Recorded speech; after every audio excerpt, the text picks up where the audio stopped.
और बिल्डिंग बनाने के बाद आपने उनको जिस तरीके से देखरेख कर इस शहर में एक नई मिसाल कायम की है, निश्चित रूप से पवित्र जी आपका काम करने का जो तरीका है, जो बच्चों के आगे बढ़ने का तरीका है, निश्चित रूप से आप इस चैनल के माध्यम से हम लोग आपका स्वागत करते हैं। 1000 गज का या 2000 गज का बंगला बना सकता है, उसमें 50 लाख का या 1 करोड़ रुपए का स्विमिंग पूल बना सकता है, लेकिन मेंटेन करना उसके लिए भारी पड़ता है। घर में 4 मेंबर होते हैं, उसके लिए पूरा पूल भरना और उसको खाली करना या उसके फिल्टर प्लांट्स चलाना, तो वो पॉसिबल नहीं होता है प्रैक्टिकल। छोटा स्टोर करना होगा, छोटा गार्डन करना होगा, एक बाहर डिसइंफेक्टेड एरिया बनाना होगा, क्योंकि ये कोविड खत्म नहीं होगा।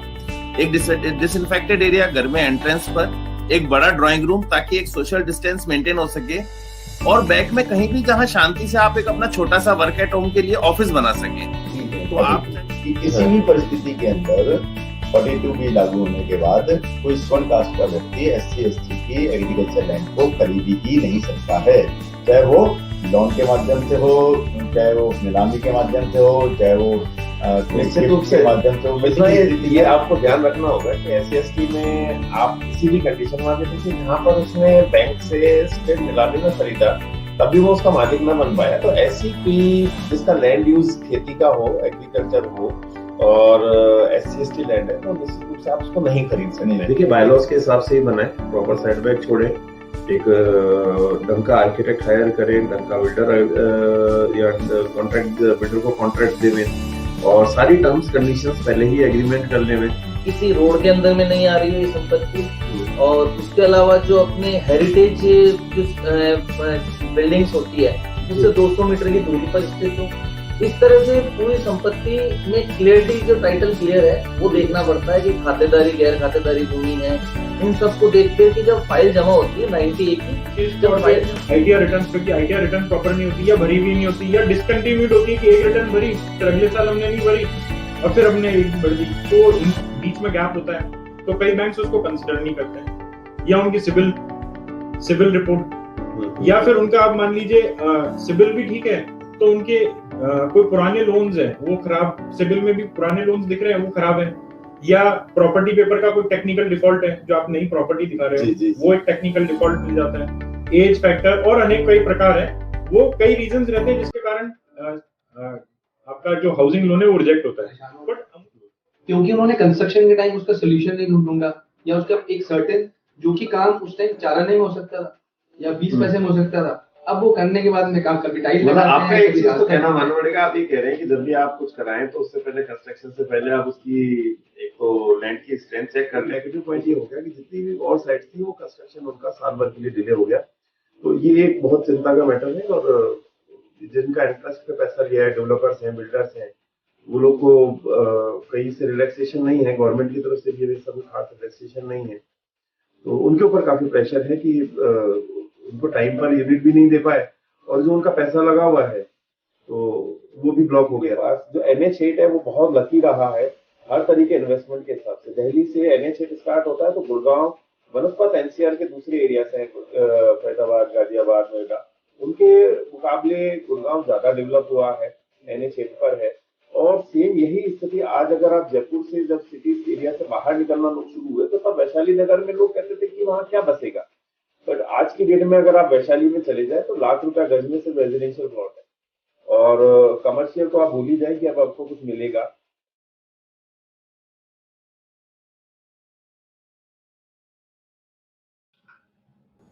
नमस्कार मित्रों, स्वामी न्यूज के live show real estate consultancy में आप सभी का स्वागत है। और ये हमारा 14वां एपिसोड है। पिछले 13वें एपिसोड तक हमने आपको किस प्रकार से मार्गदर्शन हो सकता था कि चाहे आप टैक्सेशन में कहीं आपको समस्या आ रही हो, चाहे आपको आर्किटेक्चरल में कहीं समस्या आ रही हो, और उसी कड़ी को आगे बढ़ाते हुए आज 14वें एपिसोड में हमारे साथ मौजूद हैं श्री बागचंद नागल जी। मैं इनका आपको संक्षिप्त परिचय दे दूं। श्री बागचंद नागल जी मूलतः नागौर जिले से हैं, नागौर जिले के पिलवा गांव से, और आप कई सालों से उसके बाद मुंबई चले गए। DAV से आपने अपनी एजुकेशन पूरी करने के बाद आप और आपका पूरा परिवार मुंबई में शिफ्ट हो गया। वहाँ आपने काफी वर्षों तक इंटीरियर और एक्सटीरियर एक्सपर्ट के रूप में काम किया, और काफी वहाँ पे बड़े प्रोजेक्ट किए। 1999 में आप कुछ नया करने के हिसाब से आप वापस अजमेर आए। आपका पूरा परिवार अभी भी मुंबई में आर्किटेक्चरल और AC इंटीरियर और एक्सटीरियर काम में संलग्न है, और आपने यहाँ आते ही माया मंदिर और स्वामी कॉम्प्लेक्स को डिजाइन किया, उनका पूरा इंटीरियर और एक्सटीरियर का कार्य किया, और आपकी मूल भावना यही है कि किसी भी तरह से अपना कुछ नया और कुछ बहुत ही शानदार करके दिया जाए। और चूंकि अजमेर शहर में आप पहचान के मोहताज नहीं है, आपको सभी लोग जानते हैं, और आपके पास अपनी वुडन की खुद की टीम है फर्नीचर की, इसके अलावा भी आप स्ट्रक्चर लेते हैं और उसके बाद पूरा काम कंप्लीट करके देते हैं आपका इंटीरियर का और एक्सटीरियर का। आज के इस 14वें शो के रियल एस्टेट कंसल्टेंसी शो में आपका बहुत बहुत स्वागत है बच्चन जी। बच्चन जी, मैं एक आपसे शुरुआत करते हैं हम इस टॉक शो की। मैं आपसे एक जानना चाह रहा था कि आप को इस क्षेत्र में आने की प्रेरणा कहाँ से मिली और मुंबई जैसा शहर छोड़कर आप अजमेर कैसे आए?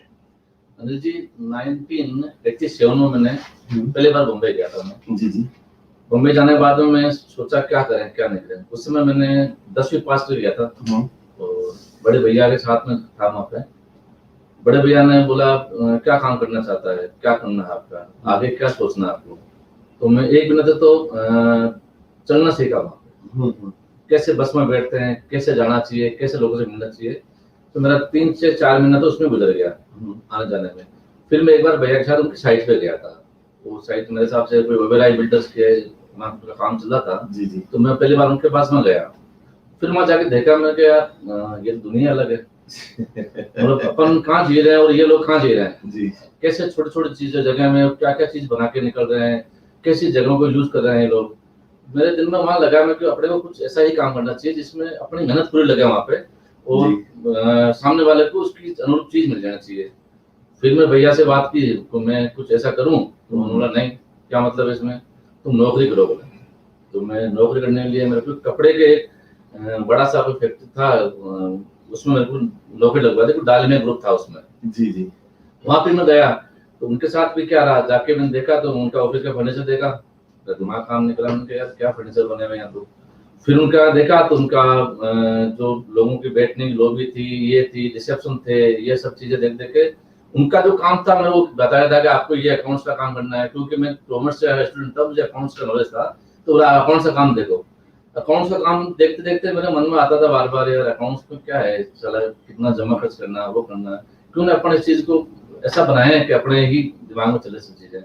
मैंने 2.5 महीना अनिल जी में नौकरी के लिए छोड़ दी वहां से। फिर वापस मैं एक बार के लिए अजमेर चला गया। निश्चित तौर से आप जो उनका जो आर्किटेक्चरल वर्क है, जो उनका इंटीरियर एक्सटीरियर है, जो मुंबई या दिल्ली या मेट्रो सिटीज का, उसका आप कंपैरिजन नहीं कर सकते और वो बहुत बड़ा एक एक्सपोजर होता है अपने आप में। पर ये आप काम की शुरुआत कैसे करते हैं, तो उसके बारे में शुरुआत हम क्या है, ऐसे तो कई सोर्स होता है हमारे पास। जैसे किसी का हमने काम किया तो उनके थ्रू कोई हमको क्लाइंट मिल जाए। कई बार हमारे को अनोनी कोई नंबर से पता करके फोन करते हैं, तो हम लोग उनके पास जाते हैं, पहले जाके उनसे संपर्क करते हैं, या कभी उनका फोन आता तो वो हमारे पास आ जाते हैं। फिर हम लोग उनसे बैठ के फिर राय करते हैं, भाई आप क्या चाहते हो हमारे से। कई लोग ऐसे होते हैं कि खाली पूछताछ करना चाहते हैं कि नहीं यार भाई आपको काम को क्या पोजीशन से करना है, कि हमको काम पूरा करना है। तो हम उनसे बैठ के उनकी सारी राय लेते हैं, उनसे पूरा पूछते हैं आपको क्या क्या चाहिए, क्या आपका बजट है। जी। बजट बहुत बड़ा। बट ये सब स्ट्रक्चर बनने के बाद की बातें नहीं, स्ट्रक्चर के साथ साथ ही हो जाती है। कई बार इंटीरियर्स के लिए हम स्ट्रक्चर साथ ही लोग हायर कर लेते हैं वो लोग। जी। तो बजट हमको पहले होता है उनका, आप किस बजट से काम करोगे, उनका बजट लेके हम उस हिसाब से उनकी प्लानिंग करते हैं। और घर में हर मेंबर से हम उनकी रिक्वायरमेंट पूछते हैं, आपको क्या जरूरत है, क्या नहीं जरूरत है, आपका क्या टेस्ट है। उनका टेस्ट लेने के बाद फिर हम डिजाइनिंग पर शुरुआत करते हैं।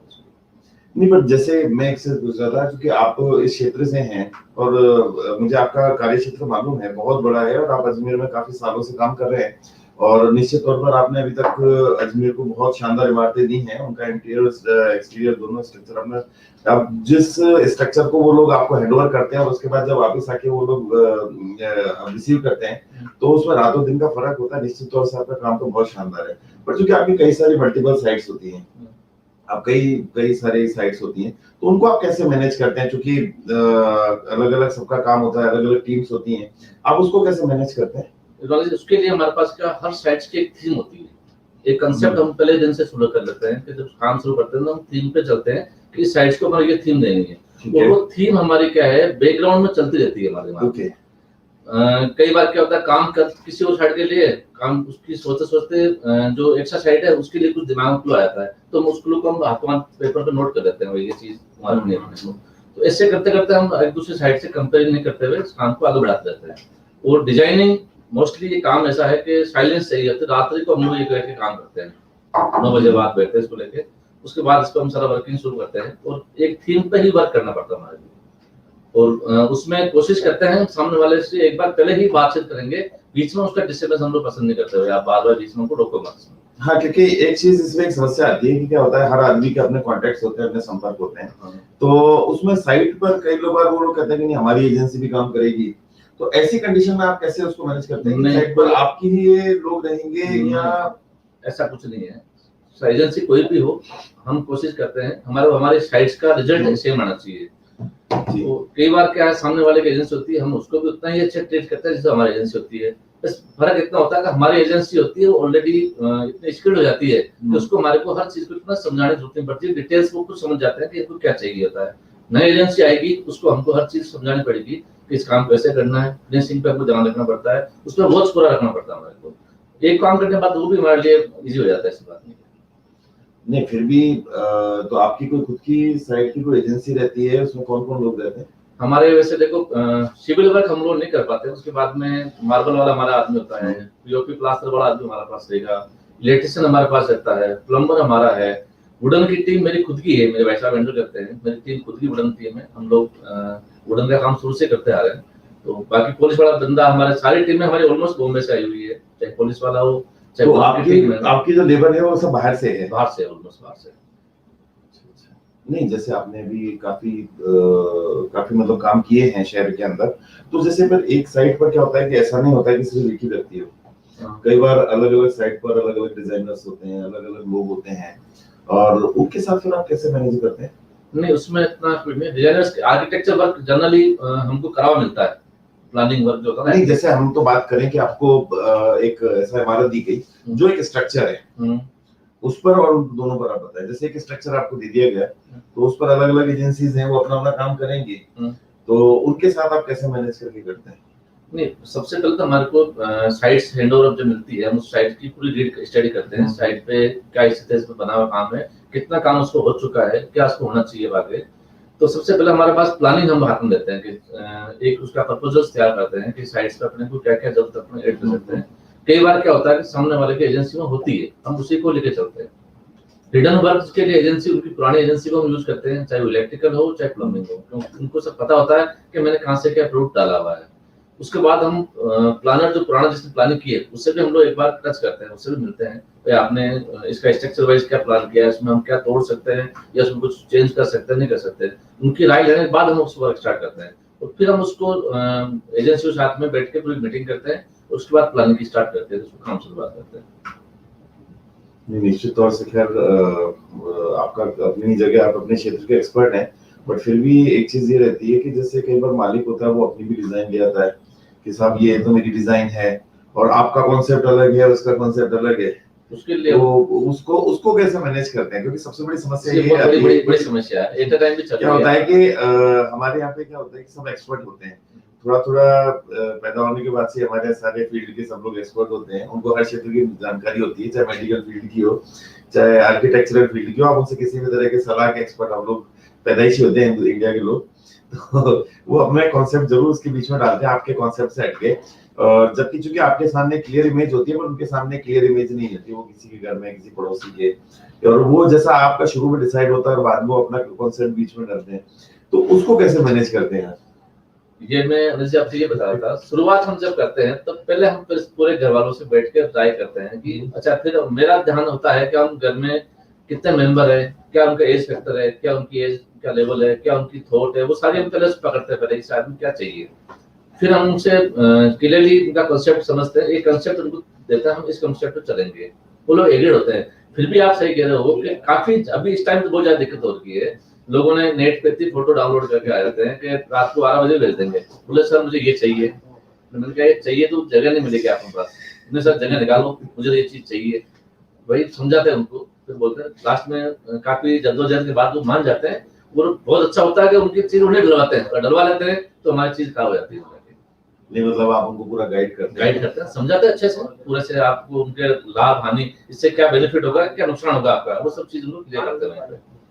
अच्छा, ये साइट पे लगने वाले जो सामान होते हैं उनका सिलेक्शन आप कैसे करते हैं? क्योंकि उसमें वुड वर्क भी होता है उसमें टाइल वर्क भी होता है, उसमें कई तरह की चीजें होती है, फॉल सीलिंग भी आती है, वायरिंग में कई तरह के लाइट का इलेक्ट्रिक का काम होता है, और भी बहुत सारी चीजें होती है। चूंकि आपका फील्ड बहुत वास्ट है, और आप ये देखिए कि एक डिजाइन होता है, एक रॉ हाउस मिलता है आपको, एक बिल्कुल एक ढांचा मिलता है, एक स्ट्रक्चर मिलता है, उस स्ट्रक्चर को आप बहुत शानदार अपने तरीके से या तो ऑफिस में भी कन्वर्ट करते हैं, रेजिडेंशियल में भी। वैसे एक मैं पहले आपसे जानना चाह रहा था, आप सिर्फ रेजिडेंशियल ही करते हैं, कमर्शियल भी करते हैं? कमर्शियल भी करते हैं, ऑफिस भी करते हैं, होटल्स भी करते हैं, शादी समारोह भी करते हैं, मॉल मल्टीप्लेक्स में भी होता है।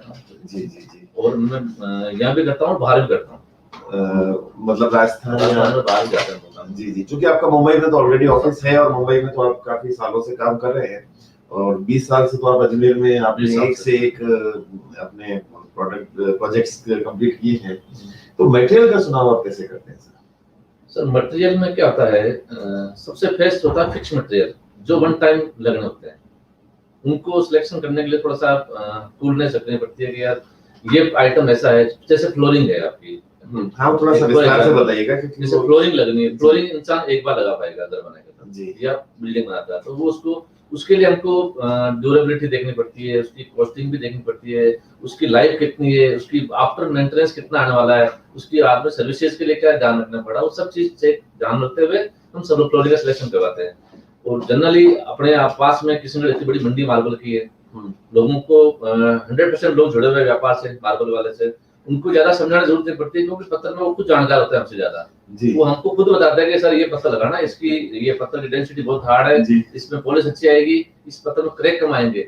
तो पत्थर का मामले जो फ्लोरिंग हार्ड चीजें होती है जो हमारी, वो हम लोग सोचते हैं कि अच्छी गुणवत्ता वाली, जिसमें मेंटेनेंस कम से कम हो, और वो आराम से सामने वाला उसको 10-15 साल चलाए तो उनको तकलीफ नहीं आवे, ऐसी चीज हम लोग उसमें। नहीं, एक चीज में आपकी बात हम छोटे से काट रहा हूँ, क्योंकि इसमें तो बहुत वैरायटी होती है, 50 रुपए वाली चीज भी होती है, 100 रुपए वाली चीज भी होती है, और 250 रुपए वाली चीज भी होती है। आप उसको कैसे देखिए, ज्यादा कॉस्ट देगा तो ऑब्वियसली ज्यादा बेटर चीज मिलेगी, बट कम कीमत में आप उसको कैसे करेंगे?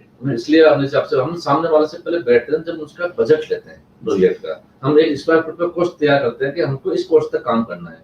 उसमें फ्लोरिंग भी शामिल होती है, हमारी पीओपी भी शामिल होती है, हमारा पेंट भी शामिल होगा, उसमें फर्नीचर भी साथ साथ शामिल होता है। तो हम उसी हिसाब से करते हैं। ऐसा नहीं है कि महंगा चीज होगा वही बढ़िया होगा, सस्ते में भी कलर कॉम्बिनेशन अपने मिलते हैं, इंडियन क्वालिटी और मटेरियल बहुत आते हैं जो मिलते हैं। आजकल सब्स्टिट्यूट टाइल्स आ गई है, टाइल्स का सब्स्टिट्यूट इतना बढ़िया आ गया है, उसमें क्या आदमी अपने बजट में खेल सकता है।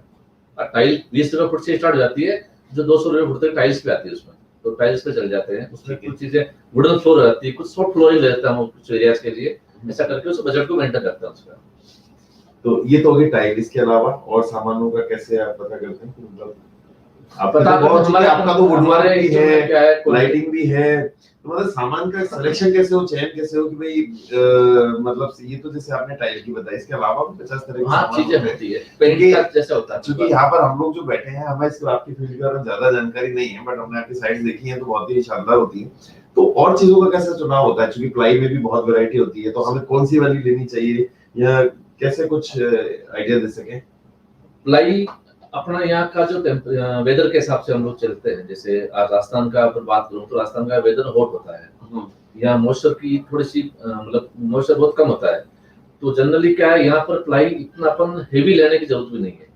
जैसे कि लोग क्या है, नहीं सर वाटरप्रूफ में हमको हेवी माल चाहिए, हमको महंगा क्वालिटी माल चाहिए, वो इतना कोई जरूरत नहीं है। अपन उसमें चाहे तो यहाँ के हिसाब से हम लोग रिजनेबल मटेरियल भी पसंद करते हैं। भाई आप क्लाइमेट आपका अच्छा है, यहाँ पे यहाँ कोई इतना इश्यू नहीं आएगा, ना कोई ये मॉइस्चर पकड़ने वाला है, तो ये हम लोग इकोनॉमिक मटेरियल भी ले सकते हैं। जी जी।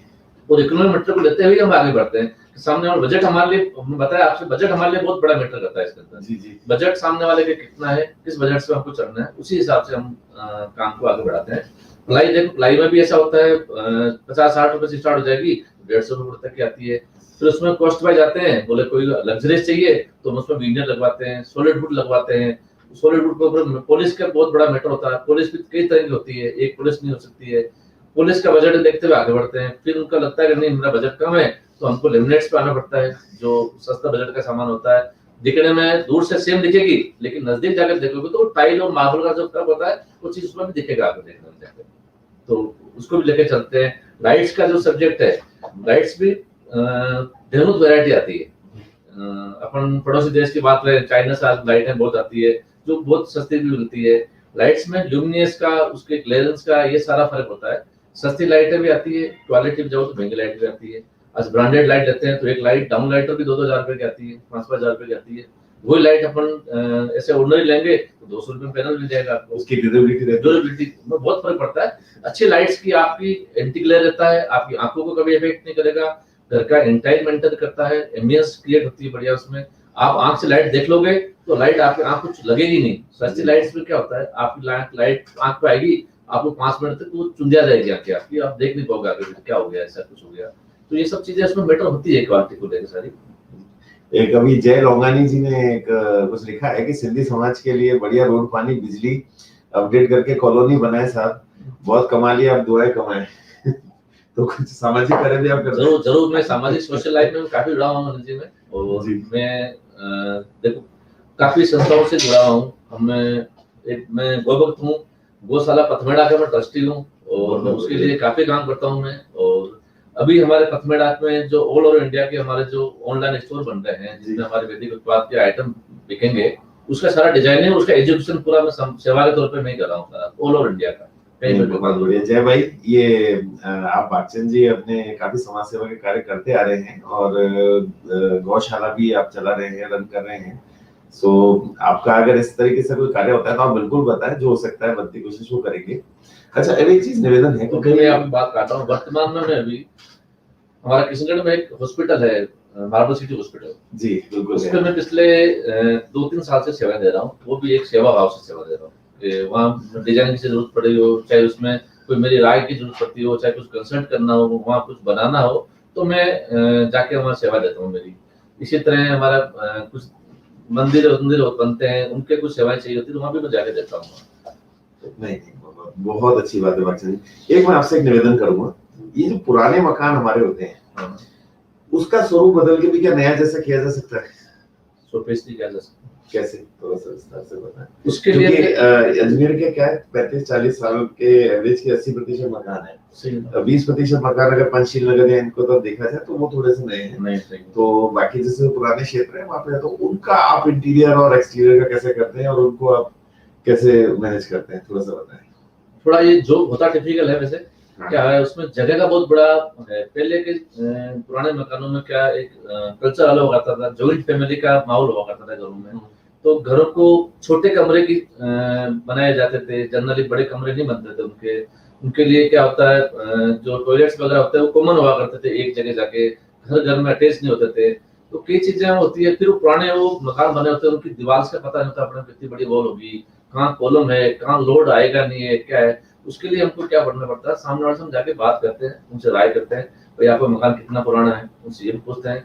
कई लोग बोलते हैं साहब हमको पता नहीं है, हमारा ठेकेदार जिंदा है, तो हम उस ठेकेदार को बुलवाते हैं, भाई तूने मकान कैसे बनाया। तो वो बाबा आके समझाते हैं, भाई देखो ऐसा बाबूजी, हमने यहाँ पे एक पट्टी डाली थी, इसके आगे हमने इसको ऐसा किया था, और फिर हमारे नीचे यहाँ पे एक तहखाना बना हुआ है, वो बना हुआ। तो सारा चीज हम लेके फिर मकान पे कम से कम तोड़ फोड़ करते हुए हम इंटरनली कुछ सपोर्ट ले लेके उस मकान को बड़ा करते हैं, और जो चेंज हो सकता है एज पर ड्राइंग जितना हो सकता है करके बाहर का एलिवेशन भी उसका बनाते हैं। रिसेंटली में काफी मकान किशनगढ़ में जो रेनोवेट करे हैं, वो आज नए मकान से भी अच्छे लग रहे हैं। ठीक है, लेकिन इसे पुराने मकानों को जैसे आप कुछ भी उनका स्वरूप चेंज करते हैं, कुछ भी करते हैं, तो उनमें क्या क्या ध्यान रखते हैं, किस चीज का? मेन तो हमारे को उसका स्ट्रक्चर पे ध्यान रखना पड़ता है। क्या है, पुराने मकान जनरली आरसीसी के कब मिलते हैं, पट्टियों के मकान मिलती है। पट्टियों के मकान में क्या है, फिर बीच में एमएस की गाजर वगैरह डलवाते हैं, उसके साइड में एक्स्ट्रा सपोर्ट लगवाते हैं, उसको रोकने के लिए फिर हमको जरूरत पड़ती है तो केविटी वॉल भी खड़ी करता है साथ में, भाई कभी कोई जरूरत पड़ती है कि वॉल कमजोर हो रही है। अच्छा, पुराने मकान जो है शेड बैग के बिना बने होते हैं, एक से एक चिपके होते हैं। हाँ। तो कभी कभार अपन अपने मकान को खोलने की शुरुआत करते हैं तो पड़ोसी का वाला मकान में नीचे आता है, तो वो चीज भी देखनी पड़ती है कि कहीं बाजू वाले मकान को खतरा तो नहीं है अपने काम करने से, वो सब चीज लेके चलना पड़ता है। और उसमें जनरली अच्छा शायद जो ठेकेदार जो लोग होते हैं सिविल वाले, उनका भी अच्छा अनुभव काम आता है हमारे के बाद, उनको इस चीज का अनुभव होता है, आप इन्वॉल्व करते हैं। हमने देखो जो ढांचा बना हुआ नहीं है, हमको जानकारी नहीं है जिसके बारे में, हम उनको पूछते हैं कि आप बताइए इसको क्या कर सकते हैं, वो ज्यादा भी समझाते हैं। बाबूजी स्टोरी क्योंकि वो 30-35 साल पुराना होगा तो आपको याद रहता है। सही है अनिल जी, आज से 30-35 साल पुराने बात करें तो अजमेर में आर्किटेक्चर को हुआ ही करता था, ठेकेदार ने जो बना दिया वही सत्य था, जो ठेकेदार वैसे ये कितना टाइम में, जैसे अभी सपोज के आपको पुराना मकान हैंडओवर करते हैं तो आप उसको कितने टाइम में आप उसका स्वरूप पूरा चेंज कर देते हैं, कितने टाइम में उसको पूरा इसका नक्शा बदल के रख देते हैं? काम पे है, आप काम किस लेवल का कराना चाह रहे हो, उसमें सब चीजें हैं। अगर खाली स्वरूप भी बदलना हो बार बार का तो 4 महीने बदल सकता है, 5 में बदल सकता है। अगर इंटीरियर के साथ पूरा कंप्लीट करेंगे तो साल 1.5 साल का टाइम जाता है, क्योंकि वो चीजें आप नई जैसे स्पीड अप भी कर सकते हो। आपको क्या हर एक जगह रुकना पड़ेगा, थोड़ा काम करके रोकना पड़ेगा, फिर उसकी स्ट्रेंथ वापस आएगी, फिर आगे बढ़ना पड़ेगा। ऐसे करते करते आपको आगे जाना पड़ता तो है। आपको ये चीज भी देखते हैं स्ट्रेंथ वगैरह का भी? वो तो देखना पड़ता है साथ में। हमारे इसके साथ हमारा एसोसिएट है, सिविल के बंदे एसोसिएट है। मेरा अपना बेटा आर्किटेक्ट है, वो बॉम्बे था, बॉम्बे से अभी लॉकडाउन के चक्कर में यही है, वो भी बॉम्बे अच्छे आर्किटेक्ट के साथ काम कर रहा है, तो उनको भी इस चीज का नॉलेज है। काफी तकलीफ होती है लोग उसमें रहते हुए में आप कैसे काम करा देते हैं? लोग तो उसमें रह रहे होंगे, ऑब्वियसली पुराना मकान है तो लोग उसमें निवास भी कर रहे होंगे, तो ऐसी स्थिति में कैसे? इसीलिए वो समय लगता है हमारे को। क्या है, एरिया वाइज चलना पड़ता है हमको। 1-2 रूम मिलते हैं, 2 रूम को पहले सही करेंगे, फिर आगे हम बढ़ेंगे, फिर ये करने पड़ते हैं। हम पहले तो सामने वाले से चर्चा करते हैं, भाई आप देखिए, आप शिफ्ट कर लो, पूरा मकान खाली करके दोगे तो आपको हम जल्दी से पूरा करके देंगे और एक साथ हो जाएगा काम। लेकिन जनरली लोगों के पास क्या है, वो जगह छोड़ना चाहते नहीं है, बोले नहीं साहब बाबू जी कुछ भी करो, हमको रहना तो इसी में है, बाहर तो नहीं जाएंगे। तो उनकी बातों को मानते हुए चलना पड़ता है। फिर पुराना मकान रिनोवेट होते हैं, उनमें पुराने मदर फादर उनके होते हैं, वो कुछ ऐसी बात करते हैं, नहीं भाई साहब आप घर से बाहर तो मत निकालो, अब तो रहेंगे इसी घर में, चाहे आप कैसे भी करो, हम तकलीफ पालेंगे, हम रोज दस्त में रह जाएंगे, धूल मिट्टी बर्दाश्त कर लेंगे, लेकिन रहेंगे इसी में। फिर काम में टाइम लगता है थोड़ा, लेकिन हो जाता है। एक बात जी, मैं आपसे एक सवाल पूछना चाह रहा हूँ। अजमेर की एक सबसे बड़ी समस्या है सीलर, सीपेज। आप किसी भी मकान में चले जाएं, आप फ्रंट में आप कितना भी उसमें कितना भी अच्छा काम करा लें, कितना भी आप उसमें दौलपुरी पत्थर लगा लें या कुछ भी पेंट लगा लें, बैक साइड में जाइए तो 2 फुट 4 फुट से लेकर हो सकता है आपको कुछ हद तक सीलन दिखे। ऐसी सीलन और अंदर की दीवारों पर भी जाएंगे तो 3 फुट सीलन कोई अजमेर शहर में बड़ी बात है, हर घर में मिल जाती है। अनटिल अनलेस उसने कोई ट्रीटमेंट नहीं कराया हो या कुछ उसने शुरू में कुछ चीजों का ध्यान नहीं रखा हो। और आप उस सीलन की को कैसे रेक्टिफाई करते हैं, उसका क्या तोड़ है आपके पास?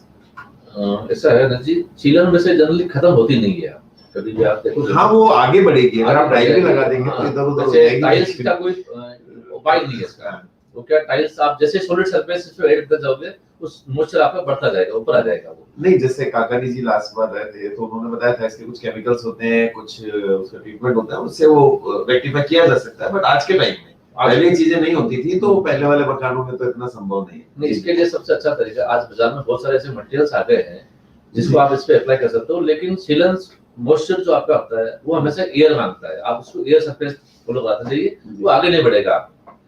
आप आजकल सीमेंट फाइबर्स की शीट्स काफी आती है, आप डब्ल्यूपीसी शीट्स वगैरह आती है, आप उसको क्लैरिस करा दीजिए, बीच में गैप रख के चल लो उसके अंदर, उससे क्या होगा, एयर मिलती रहेगी तो सीलन आपकी आगे ही है, वो आगे नहीं बढ़ेगी, एक जगह जाके रुक जाएगी, वो उससे ऊपर जाएगी। अगर आप टाइल पेस्ट करते हो या उसको पैक करने की कोशिश करोगे तो मॉइस्चर ऊपर जाएगा, वो अंदर भी शो करेगा, बाहर भी शो करेगा। कई बार सीलन पे पत्ता भी रुकता है, पत्ता लगा दो वो भी गिर जाएगा वापस।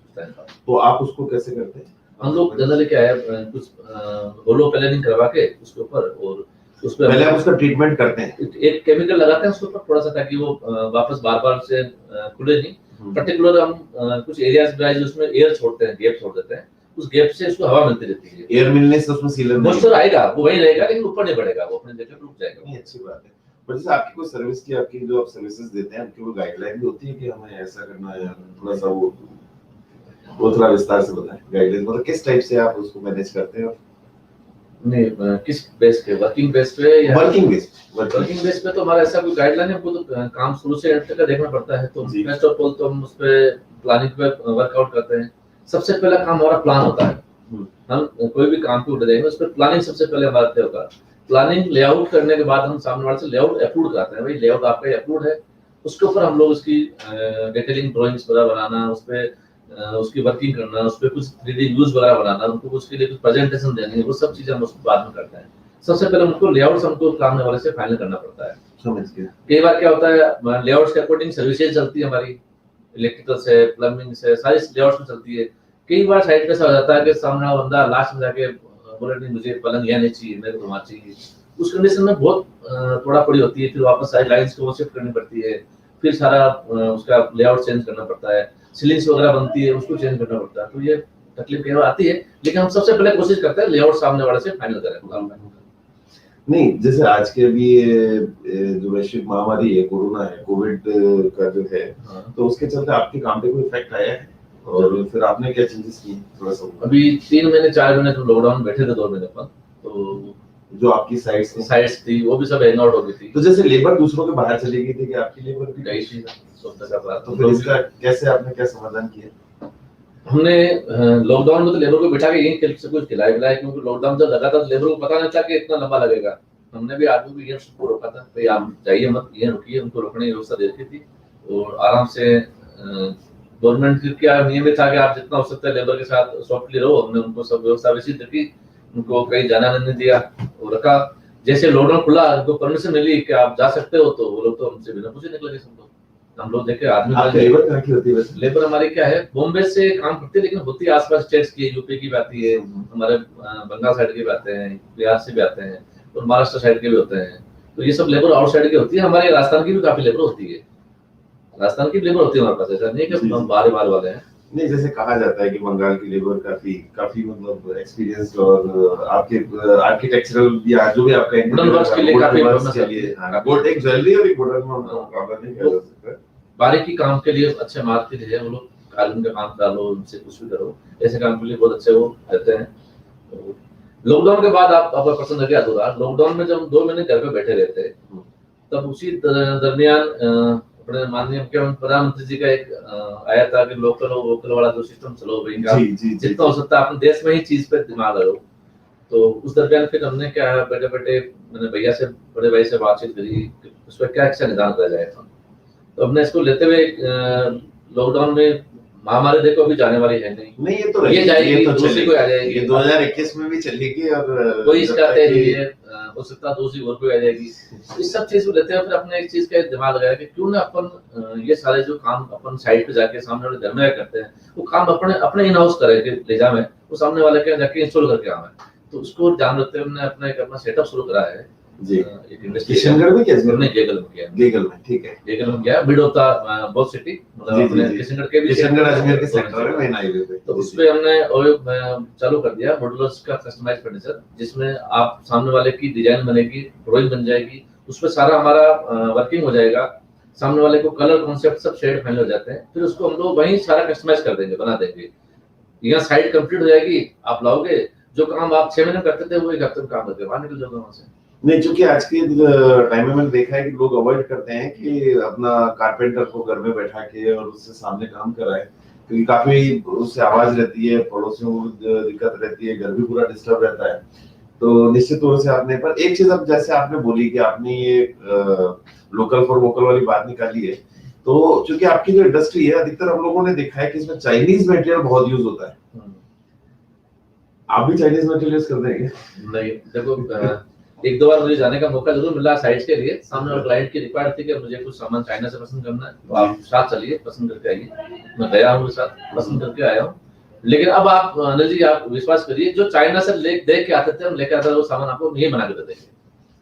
हमारे को ये अच्छा है कि हम चाइना जान के एक एक्सपोजर लेके आ गए कि वो चीज कैसे बनती है। कॉस्टिंग और आपकी कॉस्टिंग में फर्क आएगा, नो डाउट, थोड़ी ज्यादा ही रहेगी। नहीं, ज्यादा तो क्या होगी, सिमिलर होगी, ऐसा नहीं। चाइना में देखो क्वालिटी वाइज, चाइना में चाइना की क्वालिटी है वो डाउन रहती है। नहीं, ऐसा कुछ नहीं है, ऐसा कुछ नहीं है। देखो चाइना को वैसा नहीं कर सकते हम। चाइना हम लोग गए थे, वहाँ सब तरह के सामान है, वहाँ 1 रुपए का सामान भी है तो 1000 रुपए का सामान भी पड़ा है। तो आप कौन सा लेके आते हो वो वाली बात है। तो हमने अच्छे सामान की ही वहाँ एक्सरसाइज करी थी, भाई ये लोग कैसे फिनिश कर रहे हैं, क्या क्या मशीनरीज होती है। मैंने अभी सारा जो सेटअप डाला उसमें सारी मशीन भी हम लोग जर्मन की यूज कर रहे हैं, और अच्छी चीजों को लेके ही हम अच्छे मटेरियल के साथ ही उसको काम को पूरा करेंगे। कम करेंगे, जो हमने लेवल बना के उस लेवल पे ही काम करेंगे, उसको कसरा करने की आदत नहीं है अपने। बढ़िया काम करना है, अच्छा काम करके देना है। सामने वाले कोर्स तो वही आनी है जो उसको पहले आती थी, हो सकता है उससे कम आएगी, उस समय बचेगा उनका जो अलग है। घर पे आप जो बोले थे ना अभी, कारपेंटर बिठा के जो आदमी काम करवाते हैं, उससे तकलीफ बहुत होती है आदमी को। घर के हर बंदे को घर में रहना पड़ता है, उसको लगता है कि मेरे घर पे लेबर काम कर रही है, मैं बाहर कैसे जाऊँ। कोई बंदा घर में, आजकल जनरली छोटी फैमिलीज होती है, मियां बीवी 2 होते हैं, दोनों जॉब करने वाले होते हैं जनरली। वो लोग सोचते हैं कि कौन छुट्टी लेगा अपने में से, तू लेगी या मैं लूंगा, क्योंकि घर पे लेबर आने वाली है तो घर पे रहना जरूरी है। तो वो सब चीज भी इसमें आती है, काफी तकलीफ आती है। इसलिए ये वाला दिमाग लगाया हमने कि हम रेडीमेड का कुछ बना के जो कस्टमाइज करें, not readymade, customise as per your requirement, as per your size. अब वो काम कितना अनुभव हो गया?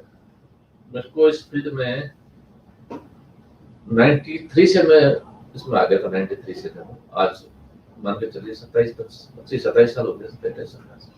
ठीक है। पर एक चीज है, जैसे आप काम करते हैं, मैं ये नहीं मानता कि सब कोई आपके काम से संतुष्ट होंगे, कुछ असंतुष्ट भी होंगे, उनको कैसे मैनेज करते हैं? देखो वैसे तो कोशिश तो हमारी ये होती है कि कोई हमसे असंतुष्ट नहीं हो, फिर भी देखो कुछ कह नहीं सकते हैं। कोई सामने हाँ बोले, पीछे से असंतुष्ट उसका नहीं हो सकता। बाकी संतुष्टि असंतुष्टि का सब्जेक्ट वहां आता है जहाँ आप उनके साथ कुछ चीटिंग करते हो। हमारा ऐसा कुछ है नहीं। मैं जो चीज है साफ सुथरी खुली किताब हमारी होती है, सामने वाले को रीड करते हुए ये देखिए सती है, कैसा करना है क्या नहीं करना है।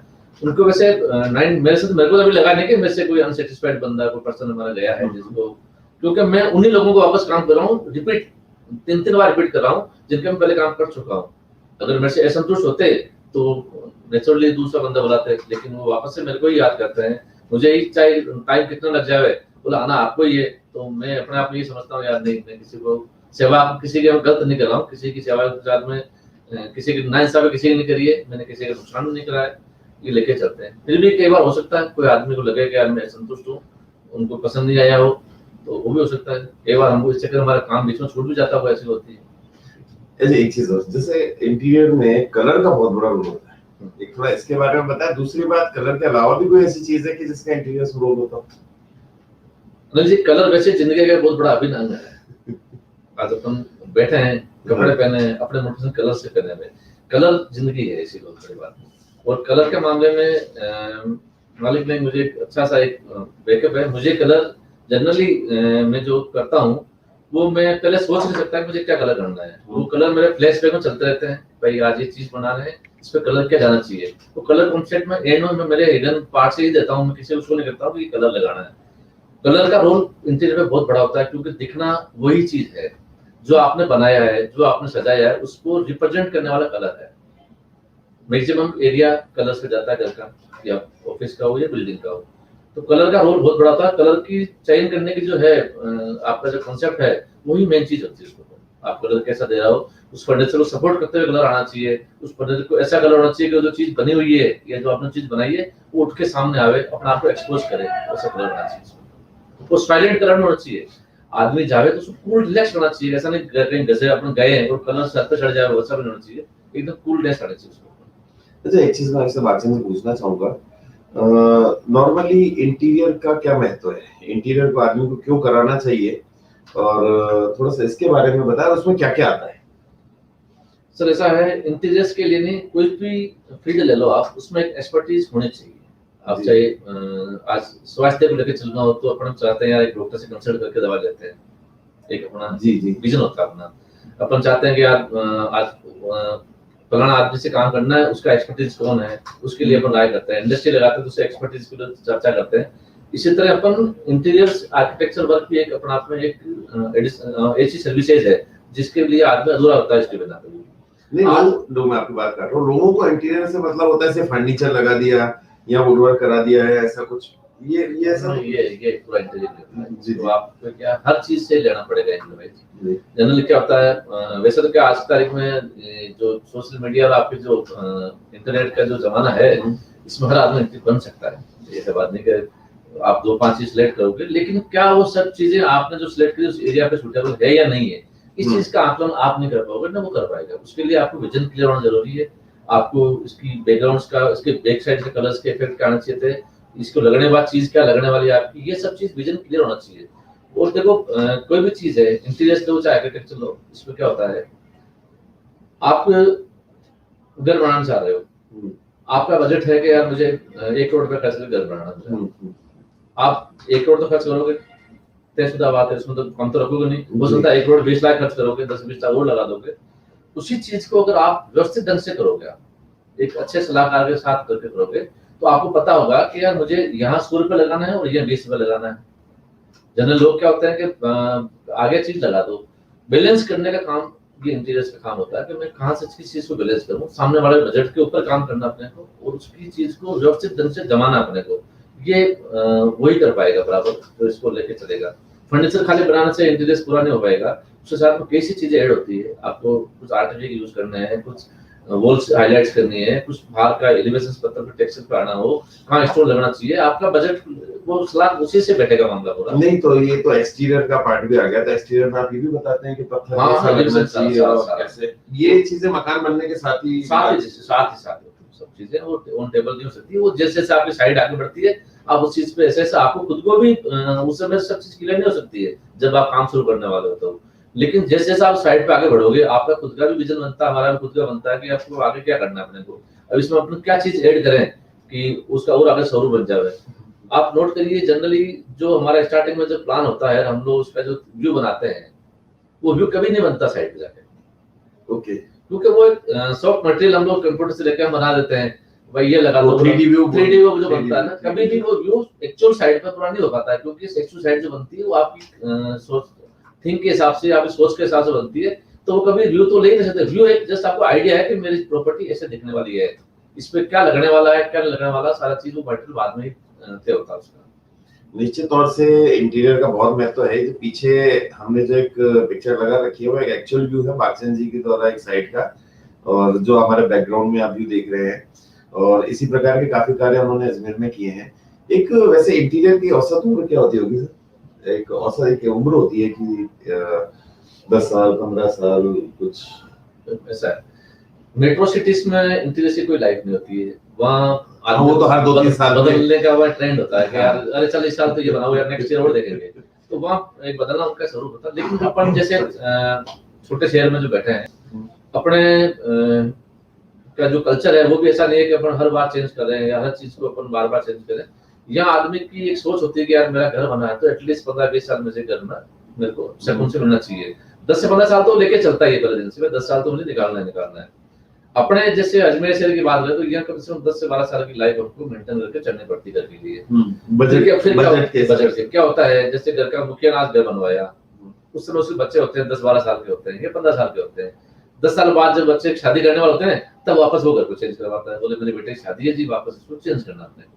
तो हम लोग 10 साल का टाइम तो लेके चलते हैं भाई, इसको उस हिसाब से इसको इंटीरियर करते हैं कि लॉन्ग टाइमली वो अच्छा लगे, आंखों को अच्छा लगे, जो भी घर में मेहमान आवे उनको अच्छा लगे, कोई बंदा आके बैठे तो उसमें रिलैक्स फील करे, वो ऐसा सुदीन से आपको लेके चलना पड़ता है।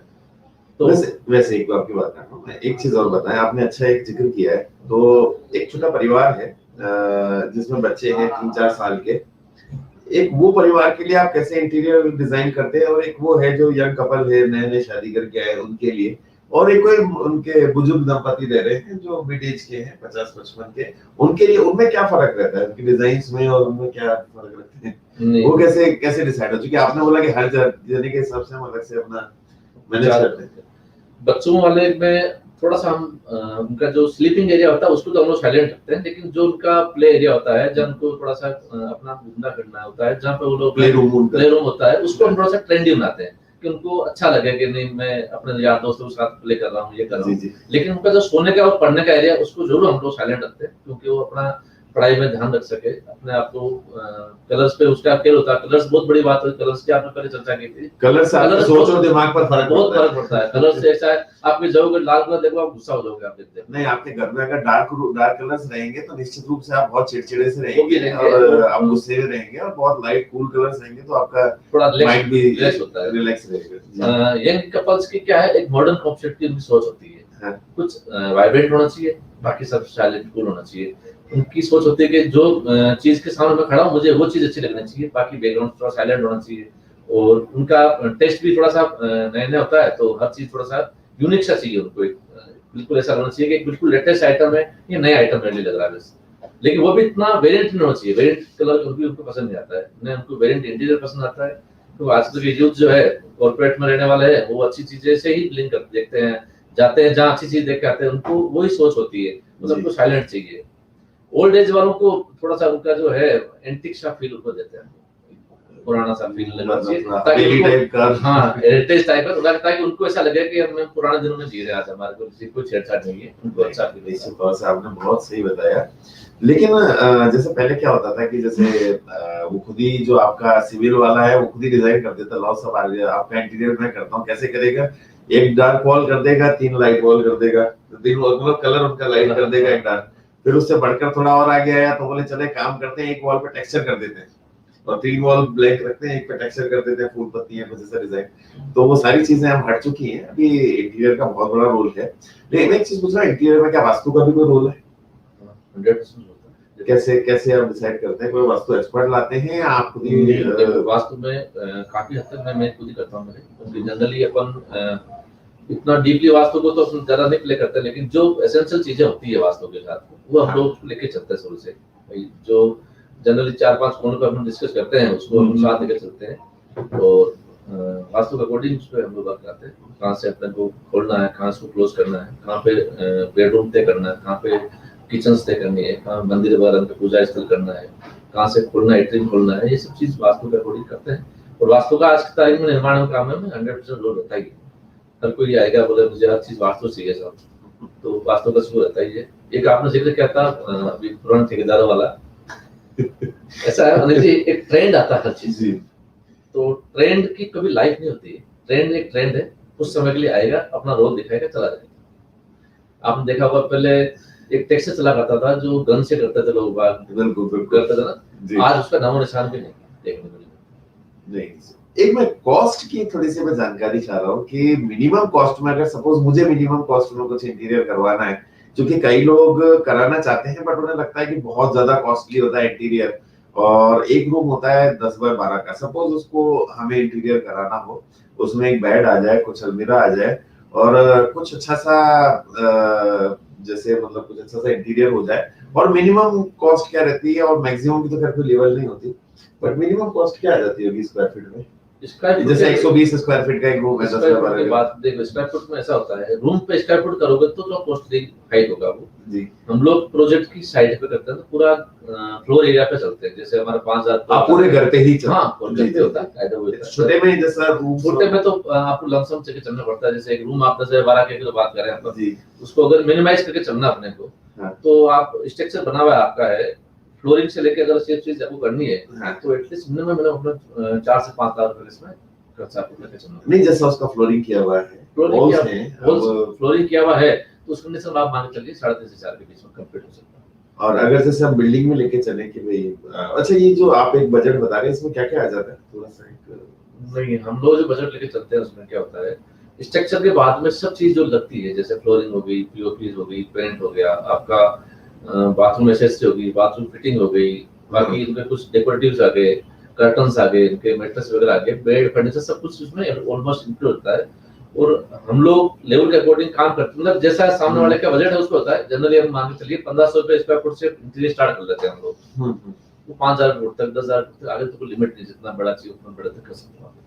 और ऑफिसेज में आप कैसे क्या करते हैं? जैसे ऑफिस हो गए या कॉर्पोरेट ऑफिस हो गए किसी के, ये तो घरों की बात हुई जैसे इंटीरियर्स की, कॉर्पोरेट ऑफिस में आप कैसे करते हैं? एक्सटीरियर में कैसे आप क्या करते हैं? ये दोनों थोड़ा सा ऑफिस का जो सब्जेक्ट है Anil ji, office generally exterior में तो हमारे इतना रोल होता नहीं, क्योंकि ऑफिस जब बनता है एक्सटीरियर ऑलरेडी बना होता है उसका, उसमें हमको ज्यादा कुछ क्या है। ऑफिस जैसे आज मल्टी स्टोरी बिल्डिंग ऑफिस किसने बनाया दिया है जी, तो एक्सटीरियर तो से बना हुआ है, तो बिल्डर ने जो बना दिया उसका जो एलिवेशन बना हुआ है वो बना हुआ वही है, उसको अपन क्या चेंज करेंगे, क्योंकि बिल्डर ने बना कर दिया है वो उनको ओके।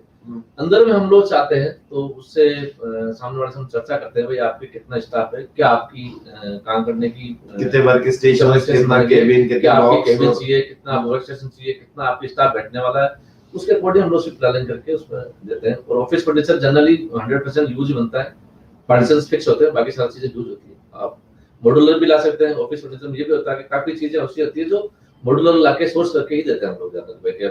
आपको नहीं बनवाना है, रेडी सब कुछ करना है, तो बड़ी बड़ी कंपनीज के फर्नीचर होते हैं वो वर्क स्टेशन लाके दे देते हैं। बाकी निश्चित रूप से अगर आप मुंबई में आपका ऑफिस है और आपका पूरा परिवार इसी कार्य में है, तो आप हर चीज से अपडेट रहते ही हैं। जो भी नया मार्केट में आता है, क्योंकि आपका कार्य क्षेत्र तो बहुत ही बड़ा है, तो आपसे कुछ छुपावा नहीं। मैं वैसे एक चीज जानना चाहता है, एक्सटीरियर में क्या क्या आता है, मतलब वो ऑफिस से नहीं रिलेटेड होके एक्सटीरियर वर्क में क्या क्या आता है? एक्सटीरियर वर्क में क्या होता है, एक तो आपका अपने जैसे यहाँ बंगलोज बनते हैं, राजस्थान में देखा बंगलो बनते हैं छोटे शहरों में, बंगलोज की क्लैडिंग के लिए जनरली स्टोन यूज करते हैं। स्टोन भी अपने मैं तो सजेस्ट करूंगा कि जिस एरिया में आप बैठे हो, अगर आप उसी एरिया के नियर अबाउट उसी आसपास के पत्थर यूज करते हो लगाने में ना, तो ज्यादा सूटेबल है। जैसे राजस्थान में बैठे अपन, कोशिश करना चाहिए अपना राजस्थान पत्थर ही वहां यूज करो।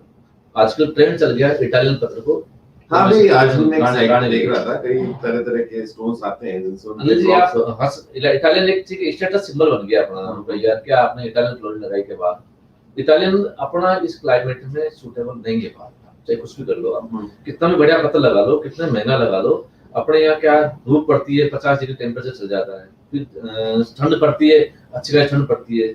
इटालियन पत्थर मतलब 100% क्रेक जोन है, उसमें रेजिन वगैरह का माल भर के लगाते हैं, तो वो एलिवेशन पे काम करें, अंदर में बहुत बढ़िया चीज होती है, अंदर लगाओ जिससे इंटीरियर बहुत बढ़िया होता है, उसकी आपके घर की फील बहुत बढ़िया आती है।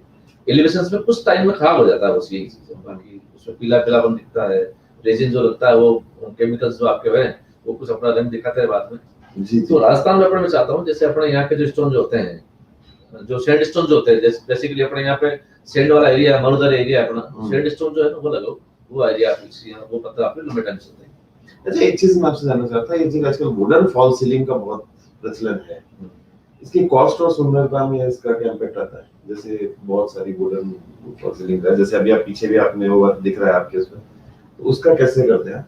देखो वुडन थोड़ा सा आज के ट्रेंड में डालना पड़ता है हमारे को, क्योंकि कुछ चीज को हमको हाईलाइट्स करने के लिए, कुछ जगह हल्का सा हमारा इमेज क्रिएट करने के लिए वुडन सीलिंग्स हम लोग यूज करते हैं, कुछ उसमें लग्जरियस दिखाने के लिए करना पड़ता है, लेकिन वुडन्स को 100% वुडन नहीं डालते हम लोग, उसमें क्या करते हैं कुछ एरियाज में हम वुडन लेते हैं, बाकी एरियाज को हम लोग पेंट में ही खत्म करते हैं।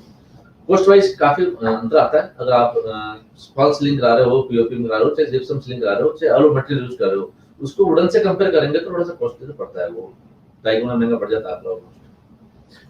फिर उसके ऊपर मटेरियल लगाते हो आप, आज वुडन सीलिंग खाली वुडन से तो कंप्लीट होती नहीं है, फिर आपको सॉलिड वुड लगा रहे हो या विनेल लगवा रहे हो या उसको लेमिनेट करा रहे हो, तो वो कॉस्ट का भी अलग होता है उसको। तो कराना चाहिए कि नहीं? देखो टेस्ट तो आता ही है, क्वालिटी तो ही करना चाहिए, लेकिन उसको फिर मेंटेन भी उसी हिसाब से करना चाहिए। आप वुडन सीलिंग को आप वहां करो जहां एक्सपोज एरिया में, आउटसाइड एरिया में कम से कम ऐसी जगह करो जहां पे डायरेक्ट धूप नहीं आती हो, बारिश नहीं आती हो, ये सब चीज को रहते हुए करनी पड़ती है। आजकल वुडन सीलिंग का भी एक अच्छा सब्स्टिट्यूट आ गया आजकल, जी वुडन फिनिश की डब्ल्यूपीसी सीलिंग आने लगी है आजकल, जो यूवी प्रोटेक्ट भी आती है और उसको आप लगा सकते हो, कोई दिक्कत नहीं। निश्चित तौर से खैर वो भी है, और इससे पहले जो आपने स्टोन वाला लिया था बहुत आपने अच्छी चीज बताई, क्योंकि क्लाइमेट यहाँ पे इंडिया में क्लाइमेट बहुत ज्यादा फ्लक्चुएट होता है, बहुत ज्यादा डिफरेंस रहता है, रात में कई बार वो 4-5-6 डिग्री तक भी जाता है और कई बार गर्मियों में वो 50 डिग्री तक भी चला जाता है। तो आप जो भी क्वालिटी लगाए निश्चित तौर से आप सारी चेक करके लगाए कि वो लॉन्ग टर्म में जाके या लॉन्ग लास्टिंग है कि नहीं है, वो उस क्लाइमेट के दबाव को झेल सकती है कि नहीं। एक में समय का थोड़ा सा अभाव है और ऑलमोस्ट हम कंप्लीशन पे हैं, मैं आपसे उससे पहले कुछ चीजें रह गई, पर उससे पहले मैं चाहूंगा आपसे निवेदन करूंगा कि आप थोड़ा सा लोगों को कुछ अपना फ्री का टिप्स जिसे हम कहते हैं सलाह वो देवें, कुछ अच्छी चीजें बताएं, इंटीरियर में हमें क्या ध्यान रखना चाहिए, एक्सटीरियर में क्या ध्यान रखना चाहिए, और आप अगर दे सके तो बहुत ही अच्छा रहेगा जी। जैसे आप इंटीरियर्स का ऐसा कोई विशेष तो क्या है, आप जैसे आप खुद अपने घर बनाने की सोच रहे हो या अपना ऑफिस बनाने सोच रहे हो, तो आप इंटीरियर्स की नजर से आप सोचो तो आप हमेशा इस तरह रखो कि मेरा फोकस क्या चीज होना चाहिए। जैसे मैं क्या होता है जनरली, मैं जैसे एक शोरूम बना रहा हूँ, एक उदाहरण एक शोरूम बनाना अपने को, शोरूम का इंटीरियर्स ऐसा करो कि वहां पे आपको जो आइटम बेचना है वो हाईलाइट हो। जनरली क्या है, देखते हैं कि यार मुझे ये चीज लगा दो, मुझे ये चीज लगा दो, लेकिन कहीं ऐसा नहीं होना चाहिए कि अपन जो चीज कर रहे हैं, जैसे आज अपना ज्वेलरी का शोरूम है, एक एग्जांपल ज्वेलरी शोरूम के लिए ऐसा इंटीरियर चाहिए कि बाकी सब चीज थोड़ी साइलेंट हो, ज्वेलरी का पार्ट आपका इल्यूमिनेट हाईलाइट होता रहे, तो आदमी की नजर वहां जाए। कपड़े का शोरूम है, उसके लिए भी बैकग्राउंड डार्क रखो ताकि कपड़े का फील उठ के आओ आपका। घर की अगर बात करते हैं तो घर में कम से कम लोडिंग होनी चाहिए आपके, जैसे आप बेडरूम में सोने गए हो तो आपको जितना हो सकता है कारपेट एरिया फ्री मिलना चाहिए, आप जितना हो सकता है कारपेट फ्री रखो, खुला रखो, वो आपको रिलैक्स फील होगा। घर में इंटीरियर्स का एक आपके क्या इंटीरियर का मतलब क्या, हर चीज को संतुलित रखना, चाहे इंटीरियर्स घर के लिए मान लो, चाहे आप किचन के लिए मान लो, होता है क्या हर चीज व्यवस्था से रखोगे वो चीज आपकी बाय डिफॉल्ट इंटीरियर्स हो गई है। आप रूम में घर में जाते हो, अगर आपको थके हो जा रहे हो, घर में बैठे हो, आपको रिलैक्स फील हो गया, इट मींस आपके घर का इंटीरियर और आपकी घर की सूदिंग अच्छी है, आपको रिलैक्स फील हो गया। कई जगह एनर्जी आप लोड करना, कभी आप जाते हैं किसी घर में घुसते हैं, आपका सोचता है कब उठे कब चले यहाँ से, हाँ, और कई बार लगता है कि यहीं बैठे। ये सब एनर्जी जो बनती है उसी प्लानिंग का खेल होता है कि आप जितना रिलैक्स फील करते हो बैठोगे वहां पे, तो आपको ऐसा लगेगा नहीं यार इस घर में एनर्जी फील हो रही है। एनर्जी इन द सेंस आप वास्तु के हिसाब से घर बना के बैठे हो, आपने अच्छा इंटीरियर करके रखा है, उससे क्या होगा, आपकी जैसे अंदर घुसोगे आपको एक अलग से फील आएगा कि यार मुझे बहुत सॉफ्ट फील आ रहा है यहाँ बैठते ही। तो ये चीज होनी चाहिए। कभी सबसे मैं यही निवेदन करूंगा कि आप घर बनाओ चाहे कुछ भी बनाओ, कोई भी चीज को एक्सेस कभी मत करो, आप हर चीज को बैलेंस लेके चलो। बैलेंस लेके चलेंगे मतलब बहुत ज्यादा भर नहीं, कभी नहीं बढ़ना चाहिए, आपको साइलेंट लेके चलना चाहिए। हर चीज का अपना एक इम्पैक्ट आना चाहिए कि मैंने वॉल पे पेंट किया तो उसका भी एक रोल आना चाहिए, मैंने बेड पे बीने लगाए तो उसका भी फील आना चाहिए। एक दूसरे के सपोर्टिंग रहना चाहिए, न कि एक दूसरे अगेंस्ट हो जाए वो चीजें। ये थोड़ा ध्यान रखना। क्या कलर कॉम्बिनेशंस भी देखने चाहिए? जरूर देखना चाहिए। कलर ऐसे होना चाहिए जो आपको डे और नाइट दोनों का मोड दे रहा है जी। और जितना कोशिश हो घरों में अपने लाइट्स भी जो है ना डे लाइट यूज करनी चाहिए, न कि व्हाइट लाइट यूज करो आप।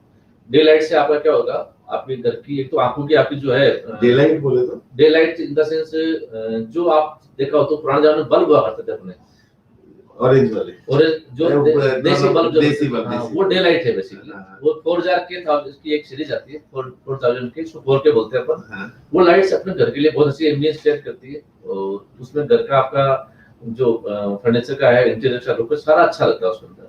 वो लाइट जितना हो सके एंटी ग्लेयर, मतलब जिससे आपकी आंखों पर नहीं लगे लाइट, डीप लाइट वो यूज करनी चाहिए सीलिंग वगैरह के लिए। क्योंकि हर कोई इंटीरियर नहीं करवाता है, तो ऐसी क्या चीज है जो नहीं करनी चाहिए, वो भी एक दो चीज बता देना, जो चीज अवॉइड करनी चाहिए घरों में इंटीरियर में। मतलब इंटीरियर नहीं, मतलब जैसे कई लोग क्या करते हैं कि बहुत ज्यादा बजट नहीं होने की वजह से घर तो बनाते हैं, इंटीरियर नहीं करते, तो उनको क्या ध्यान रखना चाहिए कि हमें ये नहीं करना। जैसे एक दो चीजें, जैसे कलर्स में या किसी चीज में। नहीं, कलर्स में तो ऐसा नहीं है, कलर तो क्या है फ्री है, आप कभी भी चेंज कर सकते हो, कुछ चीज नहीं। कुछ भी फिक्स आइटम ऐसा फिक्स मत करो जो आपके लिए अभी डिसाइडेड नहीं हो, आपने तय नहीं कर रखा, आपने किसी के बात से कहने से या किसी, क्या है घर और शादी ये दो ऐसे सब्जेक्ट होते हैं, वो आपको बिना बुलाए रायचंद आ जाएंगे बताने आपको। बोले आप क्या करा रहे हो, घर बना रहे हो, किससे बना रहे हो, वो आप नहीं चाहते हुए आप बोल के जाएगा आप ये चीज करो, और वो बात आपको समझ में आएगी, आप उसको सोचोगे बोले यार वो फलाना आदमी बोल के गया था, मुझे ऐसा नहीं करना चाहिए। लेकिन ऐसा नहीं है, घर और शादी का जो काम होता है, घर जो भी होता है, आपको अपने पेशेंस से या जिस भी कंसल्टेंट से आप कंसल्ट कर रहे हो उसकी राय को देते हुए चलना चाहिए। और कोई भी फिक्स समय ऐसा फिक्स आइटम मत लगो जो बाद में चेंज होने में अपना नुकसान हो। जैसे फ्लोरिंग का सब्जेक्ट है, आप जितना करो, ये नहीं कहते हैं कि आप पूरा कंप्लीट करो या पूरा बजट एक साथ खर्च करो, आपको ये होना चाहिए कि जितना मैं कर रहा हूँ उतना मैं अच्छा कर लूँ, बाकी में आप पूरा ड्यू छोड़ दो, कोई दिक्कत नहीं है। फ्लोरिंग आप कर रहे हो, फ्लोरिंग पूरी कर लो कंप्लीट। आप फॉल्स सीलिंग छोड़ना चाहो छोड़ दो, आप दीवार पे पेंट करना चाहो बेस पेंट करके छोड़ दो, बाद में जब इंटीरियर करो तब उस पर पूरा खर्च कर लो। ये जरूरी नहीं कि आप पूरा जबरदस्ती कलर करोगे पूरे को फिर वापस आप चेंज करना चाहो, या बेड भी जो है आप यूज रख लो, आपका भी तय नहीं है कि मुझे क्या करना है। सर्विसेज आप पूरी कर लो पहले, चाहे प्लम्बिंग का काम है चाहे इलेक्ट्रिकल का काम है, वो एज पर लेआउट आप सर्विसेज कर लो। बाकी मेन खर्चा जो इंटीरियर करता है आप होल्ड कर सकते हो, कोई दिक्कत नहीं। जब आपका मन हो साल 2 साल बाद कर लो।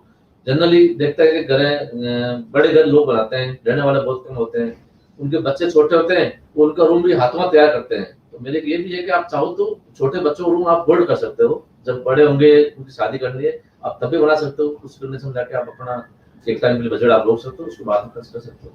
निश्चित रूप से किसी मतलब बिल्डिंग को इंटीरियर या एक्सटीरियर, जो भी इंटीरियर की बात करें हम तो कितना समय लग जाता होगा कंप्लीशन में? वो थोड़ा मटेरियल चॉइसेस पे और काम की गति पे अंदाजा 1 से 1.5 साल तो जाता ही है, मतलब घर के हिसाब से। अगर 5000 फुट का घर कर रहे हैं तो 1 से 1.5 साल का टाइम चाहिए। नहीं, छोटा क्षेत्र हो, कार्य क्षेत्र हो, छोटा तो 4-6 महीने में हो जाता है। 4-6 महीने कई काम ऐसा तो 1.5 महीने में पूरा होता है। अच्छा। एक ऑफिस कॉर्पोरेट के जो काम होते हैं ना वो 1 से 1.5 महीने टाइम मिलता है, तो वो वैसे होते हैं। हमने ऐसे बाहर भी काम किए, वहाँ टाइम होता है। हमारे एक हैदराबाद साइड किया था, बड़ा साइड, वो हमारा टाइम था 1 साल में काम पूरा करना पड़ा मेरे को। वो काफी बड़ा साइड था, वो मेरे अभी तक का साइड फील्ड का मेरे इस लाइन का सबसे बड़ा काम मैंने करके आया जी। नहीं, निश्चित तौर से बादशाह जी आज आपको आपसे काफी जानकारियां मिली, और आप चूंकि इंटीरियर और एक्सटीरियर के एक्सपर्ट हैं और आपका मुंबई में भी ऑफिस है और आप हर नई जाने वाली चीज से अपडेट रहते हैं। आप लोग चाहें तो बादशाह जी से उनके नंबर 941400 2004 2004 941400 2004 पर संपर्क कर सकते हैं। और आप अपने कार्य में बहुत ही एक्सपर्ट हैं, आप इनकी साइट्स देख सकते हैं जब भी चाहें। आप इनसे कोई सलाह लेना चाहें तो आप इनको कॉल करके आप इनसे सलाह ले सकते हैं। और बादशाह जी आज के शो में आपका बहुत बहुत धन्यवाद। Thank you Badshah ji.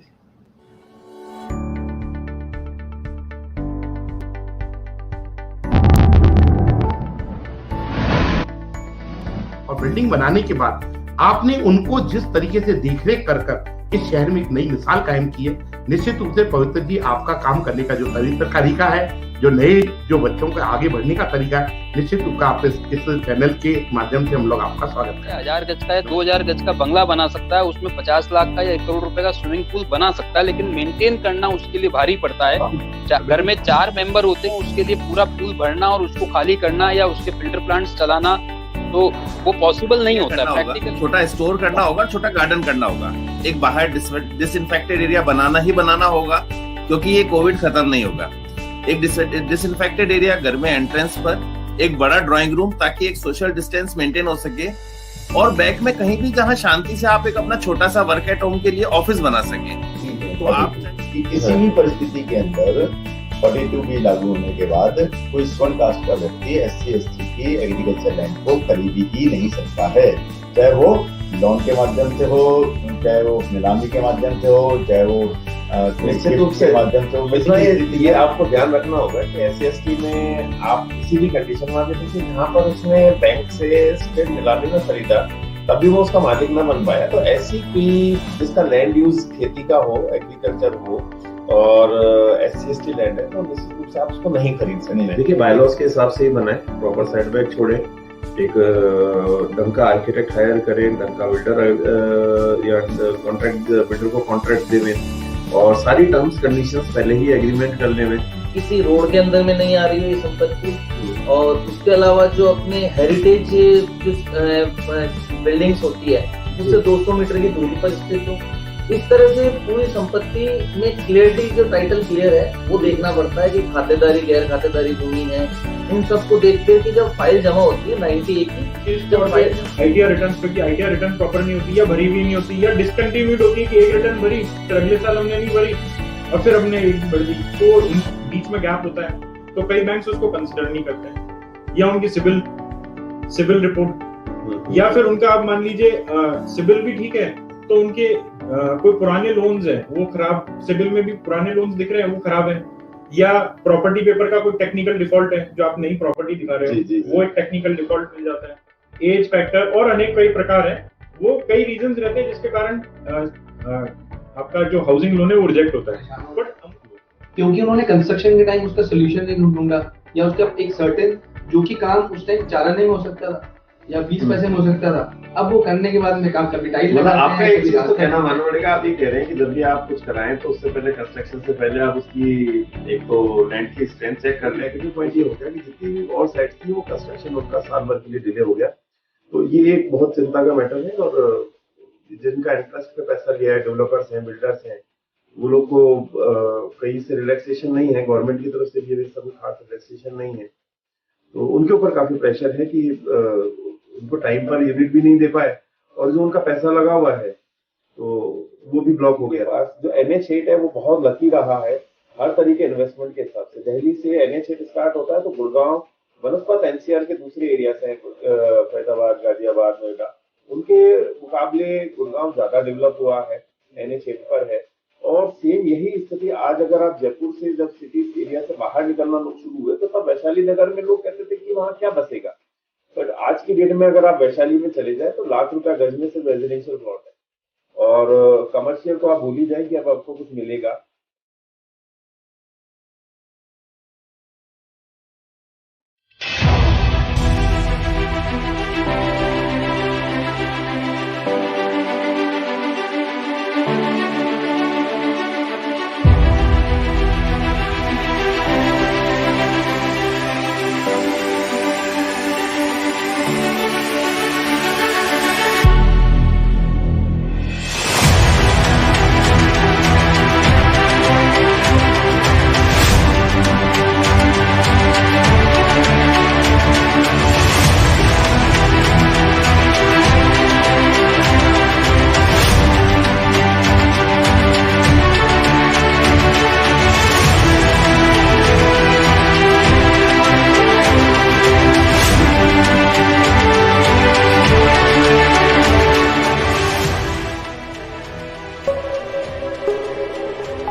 बोल के लब आजाद है तेरे, बोल ज़बां अब एक तेरी है, तेरा सुतवां जिस्म है तेरा, बोल के जां अब तक तेरी है।